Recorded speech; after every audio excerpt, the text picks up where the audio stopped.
guys for joining us this evening at our first ever virtual conference for Rise and Succeed. I will be your host, Sandy Allende Rodriguez, the founder of Rise and Succeed, and we are so excited to bring you guys some inspiration, motivation, action, repeat. Are you ready? Here we go.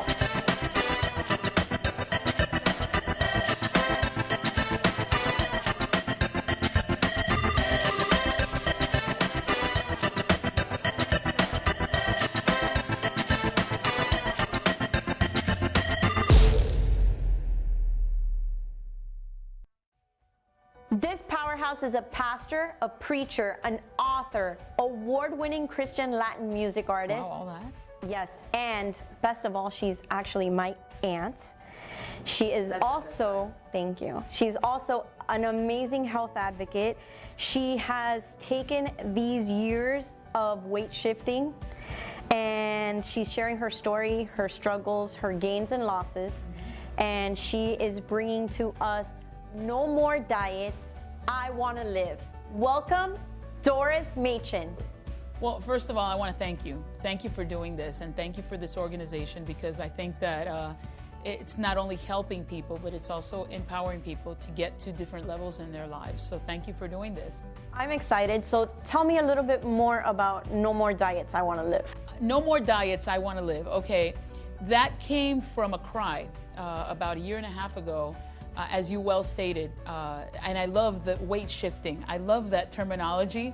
I've never thought of it that way, but I thought of it as a roller coaster, because as long as you know me, I've been up and down and up and down.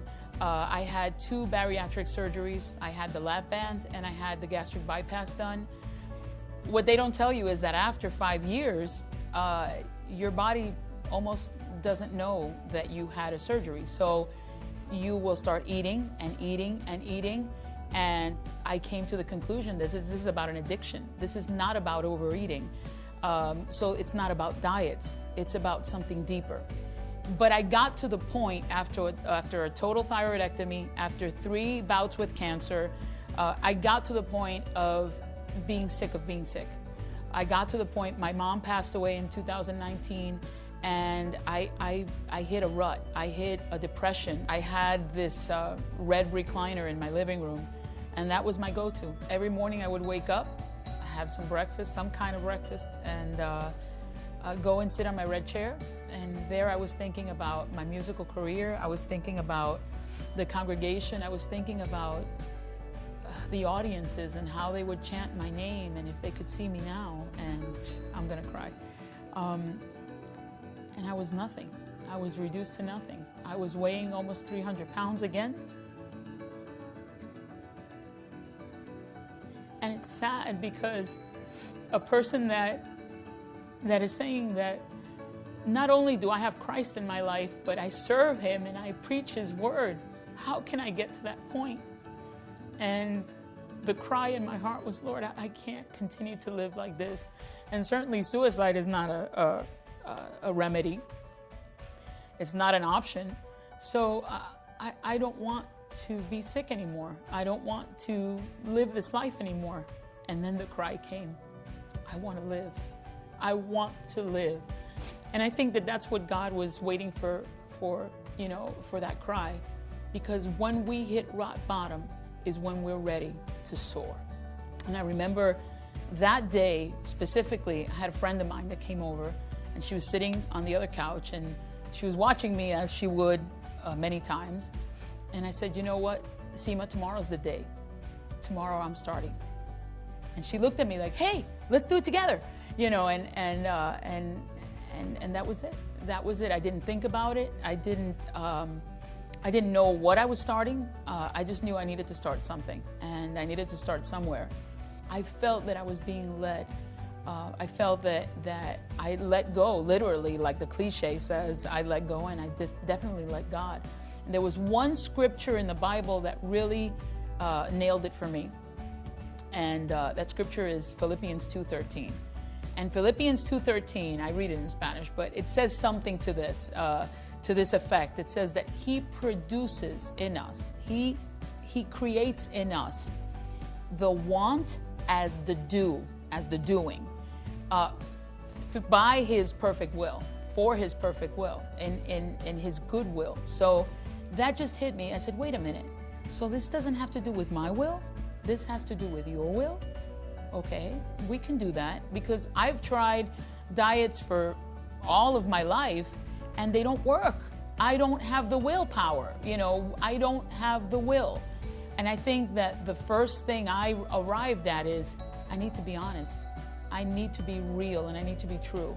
If I'm not true, and if I don't walk in truth, I'm just gonna continue to excuse myself. Anyway, that's basically the premise to No More Diets. I want to live because I got sick of diets and I got sick of not living. I suspect that many of us are in the same boat, and we don't know how to get out. We're drowning, and we don't know how to get out. And I started this support group because I just wanted to give by grace what I received. I received this gift that I received an opportunity to live. And that's the same opportunity I want to give everyone that's drowning. For those who don't know, like my grandmother, for the last 15 years of her life, was pretty much in a recliner, very difficult to walk, a woman who spent her whole life taking care of all of us, no longer could even take care of herself. Yes. And it resonates because it's a battle, because I'm the one that most resembles her. Yes. You do. And I have gone a little off weight-wise. Mm-hmm. It's something that's come with age. Mm-hmm. So it is a battle. And it's I don't want to be that way, but then how do we finish? Yeah. How do we get out of it? You mentioned my mom, and she was one of the reasons that I said I want to live, because she didn't. And she spent the last 5 years of her life asking God to take her. And I don't want to finish that way. I said in the beginning, life is about purpose, and I don't want to go until I'm done. I don't want to go until I'm done. And He's the one that determines when I'm done. But I don't want to go before that. I don't want to be the cause of early termination. I don't want to be fired. What would you say would be the best action items for some of us who are going through that yo-yoing within, whether it's diet or not, with life, with everything? I have something that I call the D's to life. My name is Doris, so I found the D's. Number one is determination. I need to decide, but determination is based on evaluation, and evaluation is based on truth. I can't evaluate myself if I'm going to continue to excuse myself. I can't evaluate myself if I'm just going to justify everything I do, and I'm going to reward myself, or I feel that I need to be rewarded in every step of the way. So I need to determine. And my determination that day on the red recliner, which, by the way, I no longer have, was I want to live. I do not want to continue to live this way. Rock bottom is a good place to be. Some people, want to pray out of it, and some people ask prayer, but rock bottom is the best place to be, because there's no further way down. You just hit the lowest point in your life. So there's no way but up. So the first thing is determination. The second thing would be detoxification. But see, when I say detox, people think, oh, okay, I'll liver cleanse. Okay, I'll do that. Okay, because you're thinking of the doing. You're thinking of step 1, 2, and 3. It's not about the 1, 2, 3. It's about the who. It's not about the how. The how is easy. It's the who. So when I'm talking about detoxification, we need to be detoxed from ourselves. We are the worst toxic material. Our thoughts, our mindset are the most toxic thing we know. And I'm speaking physically, chemically, physiologically.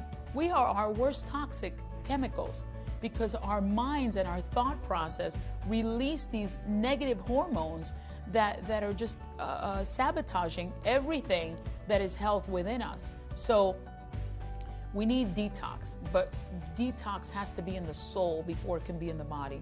So we are all about, No More Diets is about aligning the spirit, healing the soul, and reviving the body. You need healing in the soul. You need to be set free from the fears. You need to be set free from all those things that are hindering you right now. Those things that make you think that you deserve the donut and you deserve the pizza, all those things are the very reasons that you're struggling with what you're struggling. So you need that detox. The third D is decompression, because once you detox, then you can start taking a step and saying, now I can release, now I can decompress, because that pressure building in what you do, and every time you look in the mirror, there's pressure building because you're not seeing what you want to see. Every time you look in the mirror, you're despising what you see. And that self-hate is what takes you to the toxic levels, okay? So you're self-hating, you're toxic, you're full of pressure, you're a pressure cooker. So you detox, you decompress, and then it takes you to decision. See, oh, but I thought decisions is something that you make every day. But unless you determine, unless you detox, unless you decompress, you won't make the right decisions. You'll continue a repetition, a cycle of repetition of wrong decisions. And at the end of the day, today, we are the sum of everything we decided yesterday and the day before, and we are the product of all of our decisions. And then, once you decide on one thing, then rinse and repeat. Do the same thing. Just repeat. Let's do this again. Thank you for joining me today. I appreciate it. It was definitely a cleansing and a detox and a definite decompression. So I appreciate that. I also, currently right now, Doris has a No More Diets, I Want to Live. She does have it. It is in Spanish, but we are launching the English portion, which is coming on November 9th. Yes. So November 9th, which is Monday, you guys will be able to listen and hear and receive the English portion of No More Diets, I Want to Live. Guys, don't miss out. Find her. She's on Facebook. No More Diets, I Want to Live.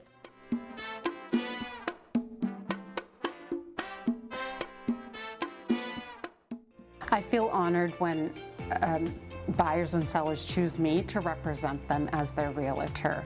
I actually deal with a lot of buyers from out of town, and I've sold quite a few homes virtually. Yeah, that's right, virtually. Since we can't meet face-to-face, we will do a virtual call. I usually walk them through the property doing FaceTime. I pride myself on my integrity and follow-up, and it shows. I'm Farina Tsudek, a local realtor here in South Florida with Keller Williams.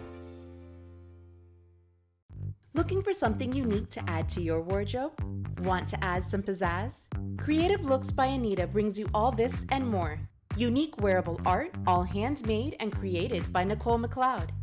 Each piece is handcrafted and specially made, where no two pieces are alike. Distinct wires and natural stones come together as wearable masterpieces.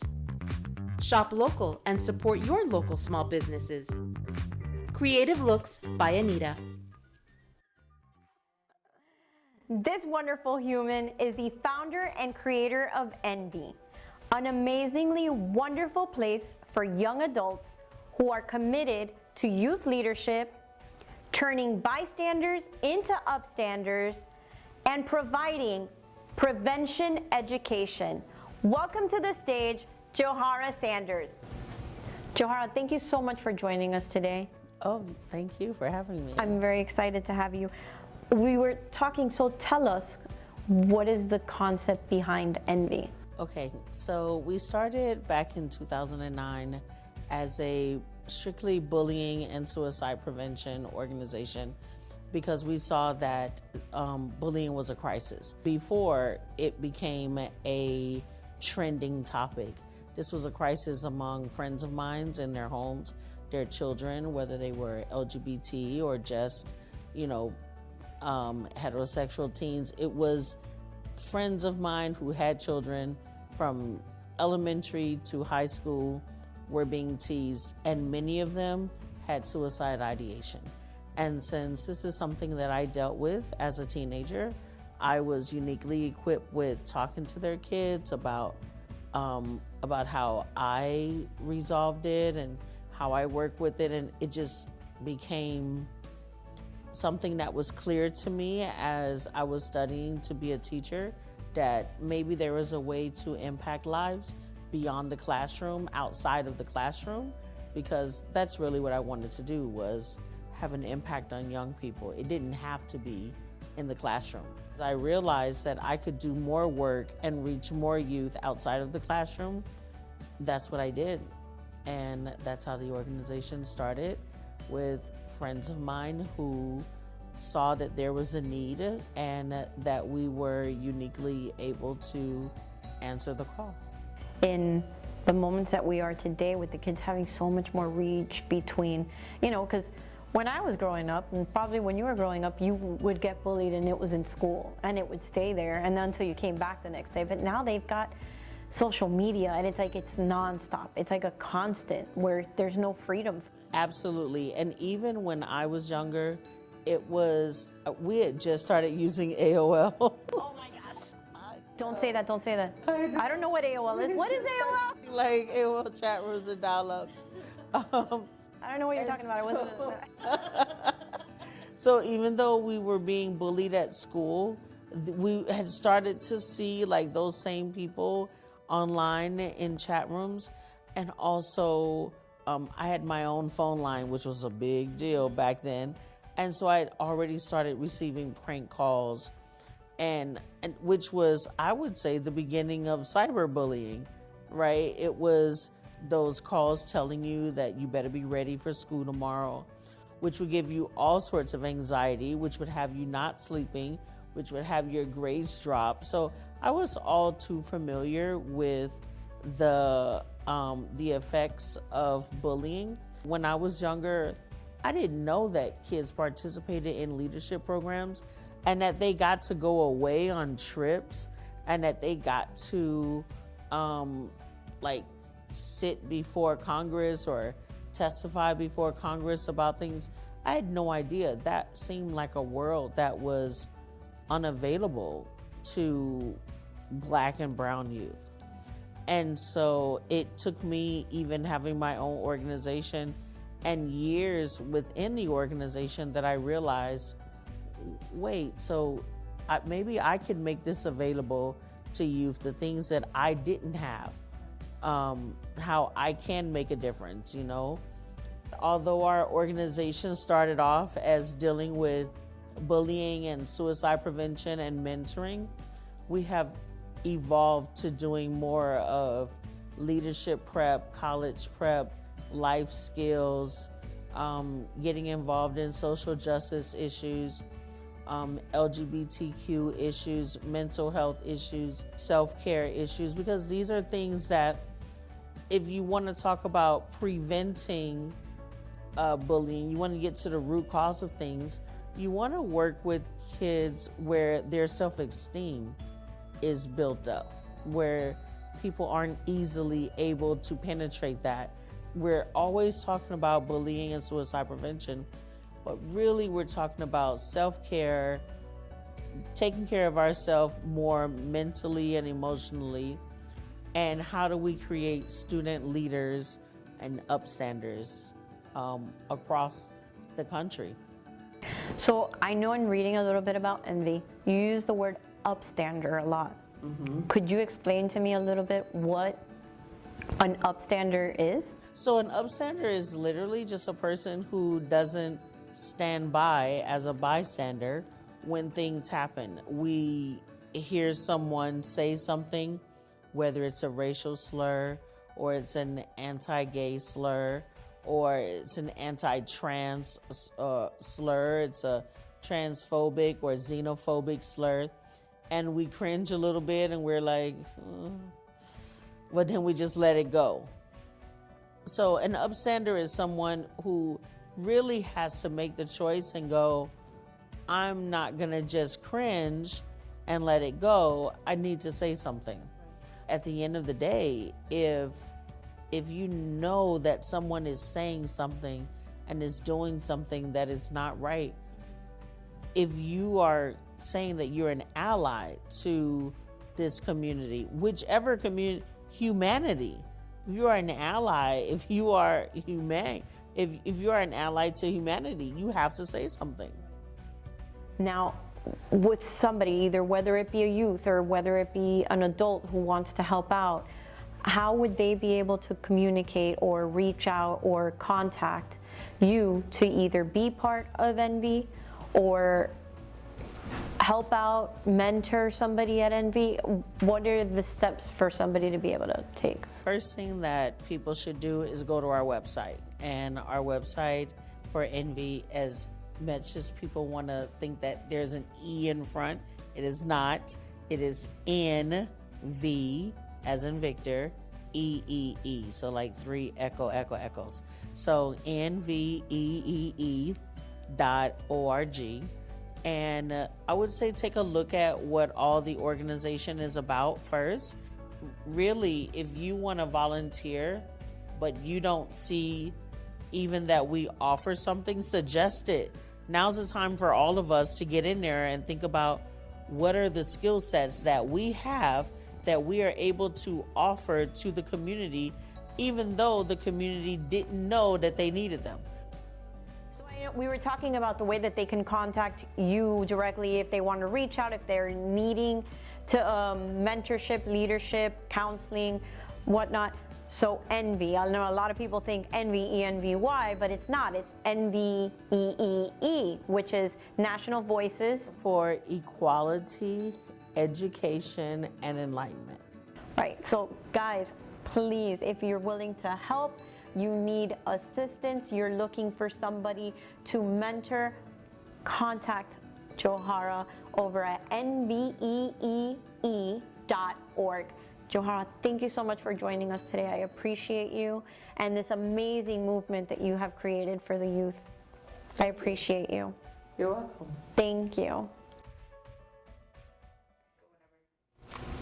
Guys, please join me in welcoming our next guest. This couple has literally got us through this pandemic with their podcast of encouragement as well as their YouTube TNV show. Welcome, TNV. We're excited to be here. Thank you for having us. So tell me, what was the reasoning behind launching your YouTube channel, the TNV show, as well as your podcast, Encouragement Yes? Well, aside from boredom, we've always wanted to do something to that effect. We didn't know exactly what it was. The biggest thing is you can't live in fear. If you don't take that first step or you don't take that step at all, you're never going to know what could happen. Right. And that's where we were at. We didn't do it because we were afraid nobody's going to watch, nobody's going to listen. Who's going to listen to us? Why would anybody listen to us? But the question you have to ask yourself is, why wouldn't anybody listen to us? You have something to bring. Everybody has a voice. Everybody should be comfortable in presenting their voice. And our voice is comedy, so we feel that we bring forth the joy that's in our home and the laughter that's in our home, and we bring it forth to the people at home. And if we make one person laugh, like we always say and our church says, if it's just for one person, then it's worth it. So if we make that one person laugh and make their day a little bit brighter, that's the goal. The podcast was more something that came through her. Yeah, so I know that part of the reason we did TV show was also to get people's mind off of what was going on, because there's a lot of negative stuff happening. Can't deny that, unfortunately. So we were trying to give people like a lighthearted way to not think about it for once. Encouragement Yes came honestly because I was very discouraged. So I prayed about it, and I was asking God, okay, what do I do? And he said, if you're discouraged, encourage other people. So I was like, what? So it's not something you want to hear. Are you serious? Are you for sure? So that is something that we started to do. I started to do them we call them blurbs on our Instagram page, and then finally we started to upload them onto YouTube. So that's where we're at right now, but I've been hearing a lot of people saying, hey, keep going, it's really encouraging me. And ultimately, in encouraging other people, I've been encouraged myself. So it's helping me out in helping other people. Guys, I'm sorry. I need you guys to go into detail about how you came up with the name of your podcast, Encouragement Yes. I find it so funny, and I think the world needs to know. So, it came from a movie. I would love to steal it. I would love to say like, oh, it was all us. We did it. We thought about it. In a movie, it's called Couples Retreat with Vince Vaughn and Jason Bateman. Who else is in it? I don't know. So there's this one character, Carlos Ponce.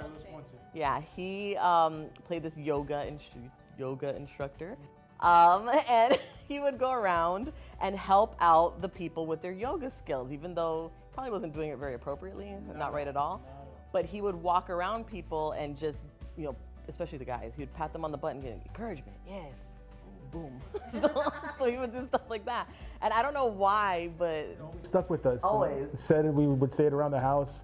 When we encourage the kids, we'd be like, oh, come on, you can do it. Encouragement, yes, boom. And they would laugh, we would laugh, and it just stuck. And then when it came to doing that, I remember us doing another separate Instagram video, and we were just talking about the kids that were graduating in the pandemic, and how they would be missing out on a lot of stuff. And we wanted to encourage them. And in the background, I said, encouragement, yes, boom. And it stuck. And then she took that and went with... we just ran with it. And we like to scream out, like, if one of our daughters is like, I want to do this, we're like, then do it, yes.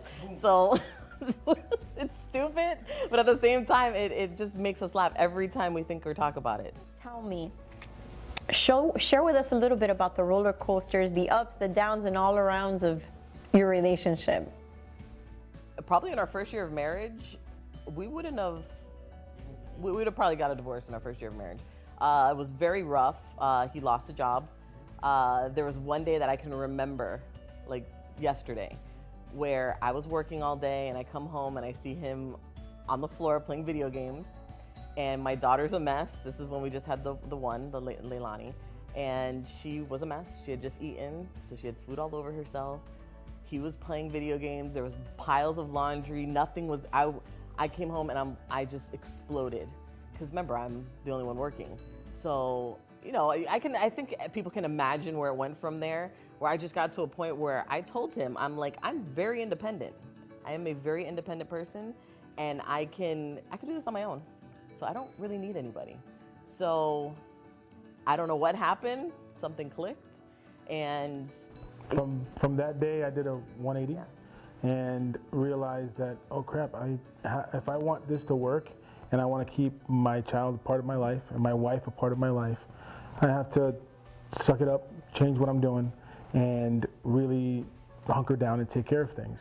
And ever since then, I don't want to speak for myself, but I think it's been night and day. So yeah, it really has been, and a lot of what we established in our relationship is, number one, we put God first. Because I can tell you for sure, 100%, without God in our relationship, it's not gonna last. It's not gonna work out. Because a personality like me, where my parents raised me very independent. Raised my sisters very independent. So they raised us so you can do anything on your own. You don't need anybody to help you. So I had to learn how to actually be dependent on him. And not just, for financial reasons, anything like that, more for emotional support, just really personal reasons. And that, number one, is why we're at now. And for me, it was the complete opposite, the way I was brought up. My mom and dad basically spoiled me because I was the baby out of 6. And I'm significantly younger than all my other siblings. And I was the accident, I guess you could say. It wasn't supposed to happen. Yeah. So it was a learning curve from having everything done for me, in all honesty, when I was younger, and then to building a relationship and building a home and realizing that, oh, that's not gonna fly anymore. That's not gonna work. So I gotta get my big boy pants on and hunker down, like I said before, and take care of business. And if I didn't do that, I know for a fact that I would not be sitting here, would not be sitting next to her. And aside from God covering over us and making sure that we're okay, we really had to grow, at least I know I did, had to grow and learn from everything that was going on. I think we both, as people, have to grow though. So I mean, there's growth on both parts, and we usually, a big thing with us is communication, especially nowadays, because we're still going through stuff. Laughter is a big thing, because we could sit there and be sad all the time, and we could be depressed, and you can get there, but just laugh about whatever. It doesn't even, not any jokes. Like he does, I don't even know, you do stupid stuff around the house all the time, but it makes us laugh. So that's a big thing, communication, talking to each other. Don't let it get past a certain point where you don't discuss something, because obviously our marriage isn't perfect. We still have our issues, but we'll discuss them more. Or we'll give each other time, like, okay, I'll give you a 5 minute, you'll give me a 5 minute, and then we'll come back and talk, and we rectify it. And one thing I really prayed for is peace in my home. Always, the first thing I always prayed for was peace and joy in our home. And the laughter is always there, and the laughter is a sign that there is peace in our home. And through all the ups and downs, through all the things that we've gone through, and the lack of job, the lack of finances, all the other sicknesses, anything else, deaths in the family, all those things, the only constant, aside from God, because of God, is the peace in our home. Right. Thank you guys again for joining us. Of course. Yeah. I appreciate you guys. Guys, if you have not checked them out, the T and V Show on YouTube or their podcast, Encouragement Yes. Find them, check them out. You don't want to miss it. Thank you guys again for joining us. Don't forget, catch the T and V Show.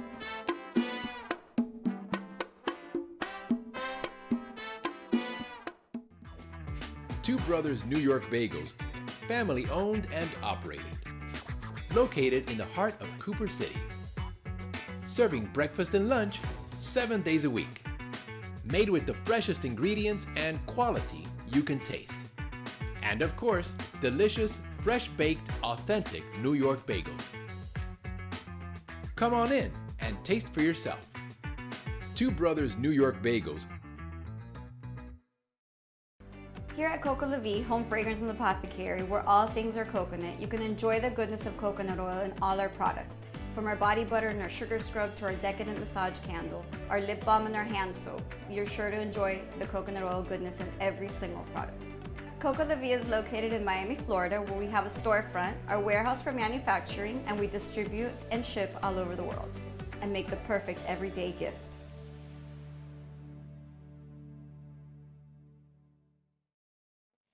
This superwoman is a wife, a mother, a teacher, an author, a speaker, and then some. Welcome, Moochie Alcine. Thanks for having me. Thank you for joining me. Moochie wrote this amazing book called Moving Forward, Courage Without Fear. This was extremely touching. I was able to read it, and can you just share with us a little bit about the book for those who haven't read it? Of course, of course. Well, the book is really about my life story from the beginning till I turn about 20-something years old when I get married. But really, the story is about the struggle that I've gone through as a child, teenager, and then turning into a young adult. The struggle, the loss, or the feeling of abandonment. When I was young, about 10 months old, my mother died, leaving my twin brother and I. With my dad, of course. Oh, I forgot to mention, they both were immigrants to the United States of America. I have to mention that because when you first move here and you know no one, it's a struggle. That's a struggle by itself. They got married, they moved here, got pregnant 10 months later, had, of course, had the baby 10 months after that. My mother passed, leaving my twin brother and I. So my dad quickly remarried, and after remarrying, when we turned 6 years old, he had passed of some heart failure. And so that struggle of being alone without a mom and a dad, it showed itself throughout our lives, me and my twin brother's life. But more specifically, my life. This story is really about my life. I went through verbal abuse, physical abuse. I've had to find my way out of many situations that I should have never been in as a child. Felt a lot of insecurity as a teenager. I just wasn't ready for it. I got dealt a hand that I really didn't ask for. The truth is, the story is about how do you come out of this struggle? How do you find the courage to live a better life? So how do you face those fears? How do you come out of this situation? So it's a lot. I can't really get into all of it all at one time, but it really tells my story and how I found the courage to fight my way out of it. This book actually incited a movement for you, right? The International Hat and Tea Party. yes. Tell me a little bit about that. Right after I wrote the book, of course, people had questions and they wanted questions answered. People wanted to have conversations about many things because, again, the book talks about many conversations, and I said, you know what, maybe I could do a women's event. And this is how this all transpired 5 years ago. And we can all come together. I'll have some speakers. I'll be the main speaker to talk about the book because, of course, that's why they're there. And then let's go from there. I did not know that it would develop in such a way because it ended up being that I was supposed to just do one that year. I ended up doing 3 that year. I ended up having to travel to D.C., to North Carolina, to Atlanta because people started seeing these hat teas. Oh, and the reason why the hat tea theme came about was I've always liked beautiful events. I love ambiance, and I've always wanted to do a hat tea. So I figured, you know what? We can make that our signature, a hat tea. Every time you go out, either you got a wrap or a hat, something with the hat, like it's like our crown. And so that's how that theme connected to a Hat Tea International. I think we have a lot of roles that we're playing. We're very busy people. And sometimes we just can't stop. Like and it's just life that we're just built to do many things, whether it's, taking care of children, whether it's cooking for a family, whether it's going to work 40 plus hours a week, our roles are always moving. So these events that we do, I think that's where I want to come in and give us a break from all of it and feel empowered to go back into our roles without giving up anything, go back into our roles and feel good about ourselves. Understand you're still beautiful, no matter what's happening in the world. Understand you're still valuable and understanding your purpose in all of whatever you have going on because you do have a purpose in your life. Like you said, our many roles, we tend to deviate and we tend to help everybody else and leave each other last. Sure. So I know in following you where it's you are a family person, but you come first and you place yourself. You're exercising, you're a teacher, you're just a complete and utter role model.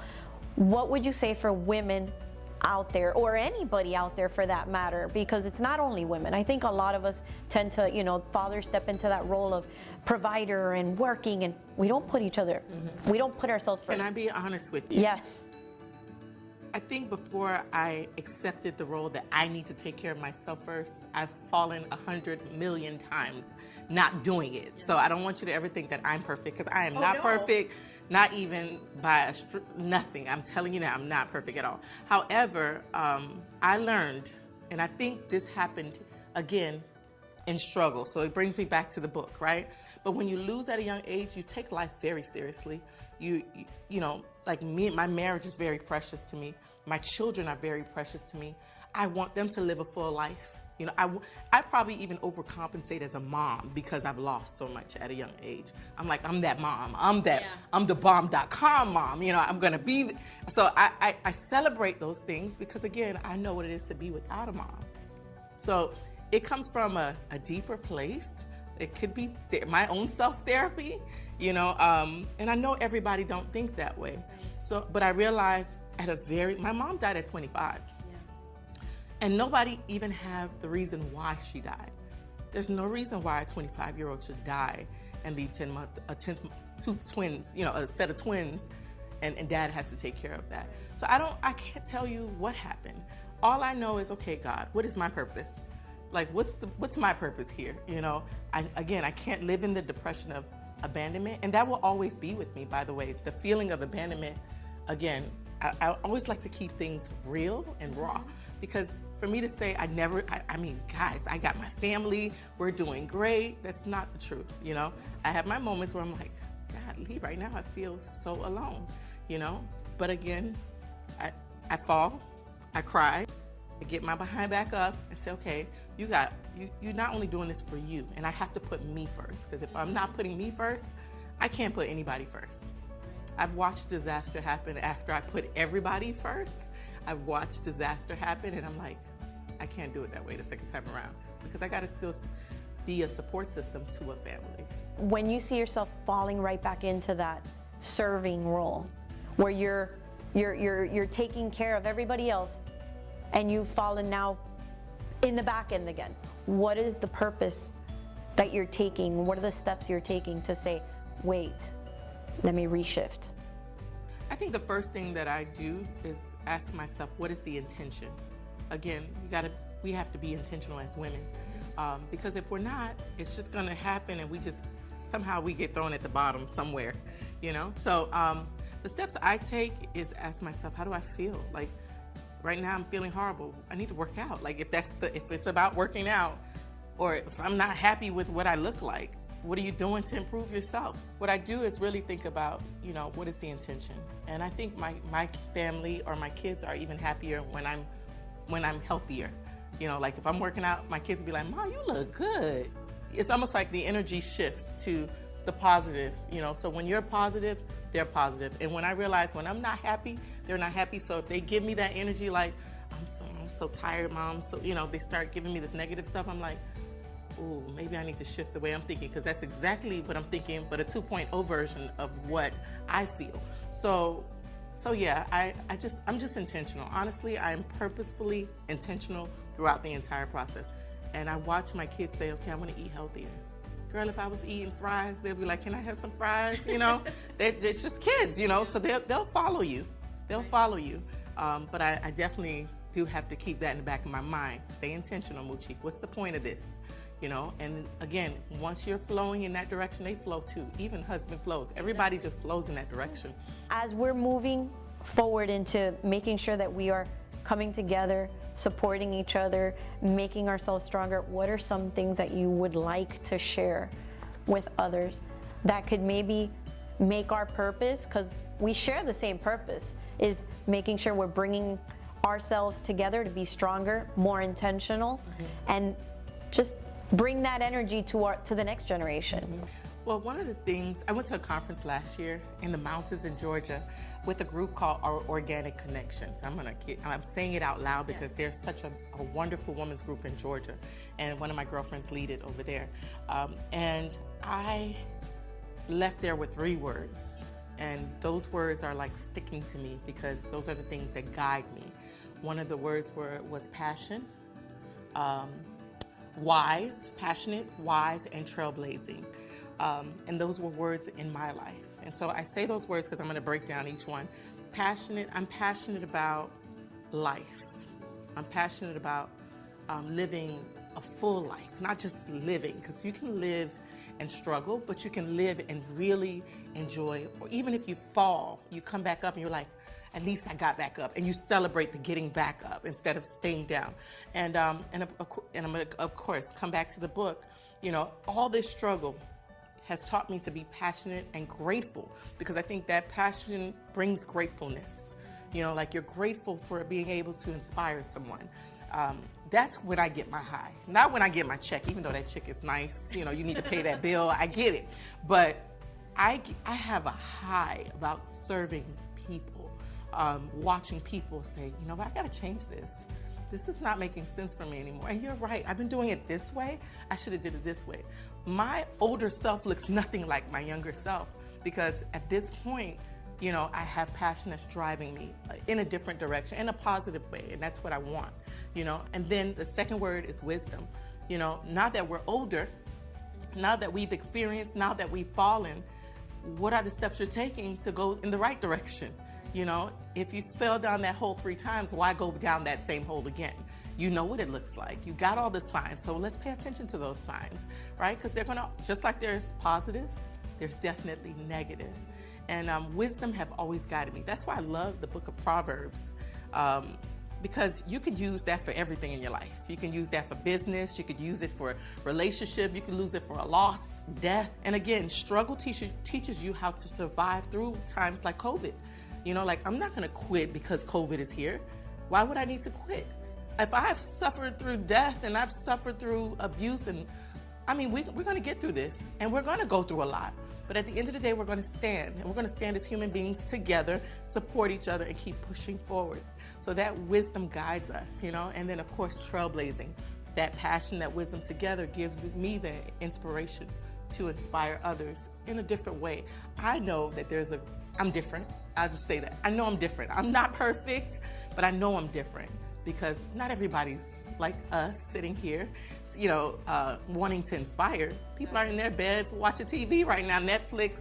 They're binge watching something on Netflix. They're watching us. They're watching right, us. Right. We're the hot ones, right. So, yeah, but my high comes when I am celebrating someone or inspiring someone. And I feel like that's where we need to be as a human race. There's a lot of loss. We're getting caught up in, let's say, social media. We're getting caught up in comparing and contrasting, but we're forgetting our true purpose as individuals, because none of us in this room are alike. You know, none of us will ever be alike. But we're doing this comparison thing, which is killing our spirits, because you'll never be me and I'll never be you. But I want to embrace you for who you are, and I would hope that you would embrace me for who I am. So taking that and trailblazing, you know, leaving a mark. Whether you take it or not, it's okay. But if I can help one person, I know I've done my job. Exactly, because that one person goes off to so many. Muchi, thank you so much for joining us. I appreciate you. This was beautiful. Guys, Moving Forward, Courage Without Fear. It is on Amazon. Check this book out. It is definitely an inspiration, and follow her on Facebook. Thank you again, Muchi. Thank you for having me. Thank you. Thank you. Guys, did you love it? Are you inspired? Are you motivated? You ready to take action? Ready to repeat? I know I am. I hope you guys are. I hope to see you guys at our after party shortly. Let's keep going. Let's keep motivating each other. Los quiero. Besitos. Rise and succeed.